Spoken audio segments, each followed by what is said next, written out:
혈관 확장술에 대해서 좀 말씀을 드리겠습니다. 가장 흔하게 사용하는 풍선 성형술은 좁아진 부위에 의학적인 풍선을 넣어서 이것들을 아주 고압으로 팽창을 시켜서 혈관을 넓혀주는 간단한 방법이 되겠습니다. 그래서 여기 보시면은 문 앞 바로 후방부에 좁은 부위가 보이게 되고 풍선을 넣어서 풍선을 펼치고 결과적으로 굉장히 이전에 비해서 호전된 모습을 확인할 수 있고 뒤쪽으로 혈류도 굉장히 좋은 모습을 볼 수가 있습니다. 그 외에도 이제 스텐트라는 거를 설치를 하게 되는데요. 뭐 잘 아시겠지만 스텐트 같은 경우는 이제 굉장히 단단한 모기장을 둥글둥글하게 김밥처럼 말아서 옆으로 피는 힘을 강화시킨 그런 거라고 얘기를 해볼 수가 있겠습니다. 이 환자분 같은 경우는 루프 그래프트, 루프 인조혈관을 삽입한 지 굉장히 얼마 안 돼서 뇌혈관이 굉장히 깨끗합니다. 너무 아깝죠. 근데 문제는 계속해서 환자의 팔이 붓고 표제 정맥이 굉장히 돌출되어 보이는 그런 것들이 보이게 되는데 이게 바로 중심 정맥이 막혔기 때문입니다. 중심 정맥이 막히게 되면은 사실 이거는 이제 시술 난이도도 굉장히 좀 높은 측면이 있는데요. 어찌어찌 굉장히 노력을 해서 중심 정맥을 통과를 시켰고 이 정도 상태로 좀 만들어 놨습니다. 하지만 이 상태만으로는 이미 혈관이 말라붙은 지 오래된 상태이기 때문에 이렇게 단순하게만 풍선 확장술만을 해서는 긴 개통률을 기대를 해보기가 어렵겠고 그래서 스텐트라는 걸 넣어서 좀 이렇게 개통 기간을 좀 길게 기대를 해볼 수가 있고 이 환자 같은 경우는 그래서 거의 뭐 6개월이나 또는 1년 정도에 한 번씩 오셔서 그냥 스텐트에 대해서만 풍선 확장술을 시행하셔서 편안하게 삽입했던 인조혈관을 잘 사용하고 계신 그런 측면이 되겠습니다.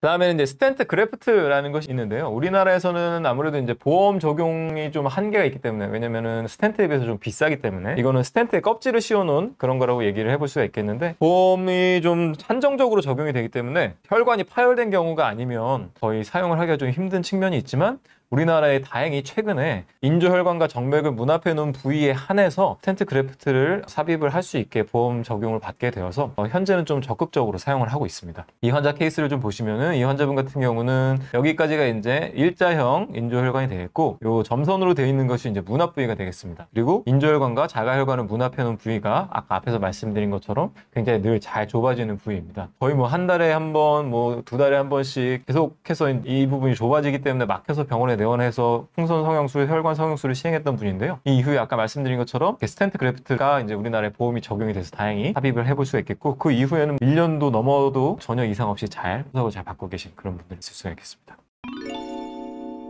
혈관 축소술 같은 경우는 수술적으로 하는 게 이제 궁극적인 치료가 되겠지만 그렇게 혈관이 막 크거나 그러지 않을 때는 얼마든지 비수술적인 치료 방법으로도 혈관을 축소를 할 수가 있습니다. 한 가지 예를 보여드리면 지금 이분 같은 경우는 루프 인조혈관이 되겠는데 반복적으로 한 군데에만 이렇게 천재를 하다 보니까 이미 인조혈관은 터지고 인조혈관이 터진 부위로 가성동맥류가 발생을 했습니다. 문제는 가성동맥류가 발생한 것만으로는 그렇게 큰 문제는 아니지만 이 가성동맥류가 바로 이 혈관 안에서 와류를 발생시켜서 혈류를 느리게 되고 피가 좀 고이게 되고 고인 물은 썩듯이 고인 피는 굽게 됩니다. 그렇기 때문에 여기가 계속해서 혈전에 의해서 막혀서 계속해서 반복적으로 혈관 성형술을 시행받으시는 분인데요. 이런 경우에도 마찬가지로 스텐 그래프트라는 것을 삽입을 하게 되면은 이렇게 보이던 가성동맥류를 완전히 없앨 수가 있어서 과거 같은 경우는 이렇게 스텐트 그래프트를 넣은 부분에 천재를 하는 것이 금기였지만 요즘은 어느 정도 좀 성숙이 되면은 굳이 뭐 다른 데가 멀쩡할 때는 안 찌르지만 다른 데가 찌를 데가 없으면은 이런 스텐트 그래프트 삽입한 부위도 바늘을 찔러서 천재를 할 수 있다는 가이드라인이 있기 때문에 이런 식으로 해주시게 되면은 이 환자분도 마찬가지로 와류에 의해서 발생했던 혈전들에 의해서 동정맥류가 부전됐던 증상들이 싹 사라진 환자분이 되겠습니다. 그다음에 이제 밀러라는 의사 선생님께서 고안하신 혈관 축소술이 되겠는데 이렇게 동영상에서 보시면은 거의 이제 위팔에 거의 구렁이 한 마리가 있죠. 계속해서 천자한 부분을 계속 천자하게 되고 혈관이 약해지게 되면 이렇게 커지게 됩니다. 이런 커진 데를 안에다가 풍선을 넣고 이 풍선 크기만큼 한 4mm에서 5mm 정도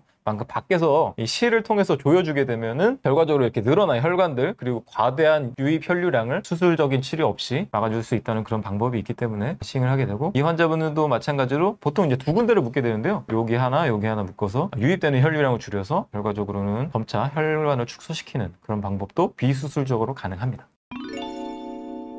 환자분들이 굉장히 큼직큼직한 동맥류가 발생을 하게 되면은 거기에도 아까 말씀드린 것처럼 와류가 발생해서 혈전이 꽉 막히게 되는데 거기에 지금 이건 같은 경우는 좀 굉장히 절개를 크게 넣은 편인데 요거에 한 절반 정도만 절개를 넣어도 충분합니다. 절반 정도만 절개를 넣고 이 절개를 틈을 타서 손가락으로 혈전을 조금씩 짜주면은 혈전이 뿜어져 나오면서 굉장히 편하게 혈전을 제거를 할 수 있습니다. 아까 그 앞에 보여드린 환자분인데 석회가 굉장히 심해서 기구들을 통과시키는데 굉장히 어려웠습니다. 어려웠지만 어쨌든 겨우겨우 통과시키는 데 성공을 해서 이 부분을 절개해서 혈전들을 다 끄집어냈고요. 혈전들을 다 끄집어냈음에도 불구하고 너무 여기에 석회와 침착이 많이 되어 있었기 때문에 동맥에서 동정맥류로 들어오는 혈류가 굉장히 부족했고, 결과적으로는 여기에 스텐트를 삽입을 했고, 스텐트를 삽입한 이후에는 동정맥류의 혈류가 굉장히 빠르고 좋게 되어서 그 이후에는 굉장히 투석을 잘 받으셨던 그런 증례가 되었고, 이런 식으로 굉장히 다량의 혈전들을 끄집어냈던 그런 걸 확인을 해보겠습니다.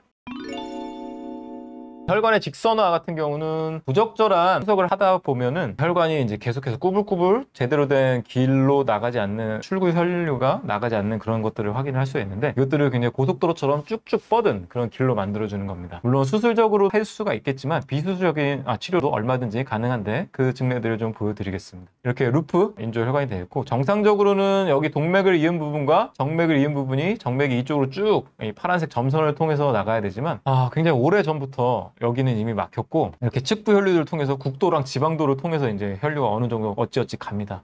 일단 피가 어찌어찌 가기 때문에 이 투석 자체는 되지만, 투석을 할 때 계속해서 이제 좀 알람이 울리게 되고 혈류가 모자라게 되고 투석을 다 못하게 되고 그런 것들이 있는데, 이 길을 비수술적인 치료로 겨우겨우 잘 차단해서 아주 반듯한 고속도로로 만들어드린 그런 케이스들도 왕왕 존재를 하게 될 수가 있고요.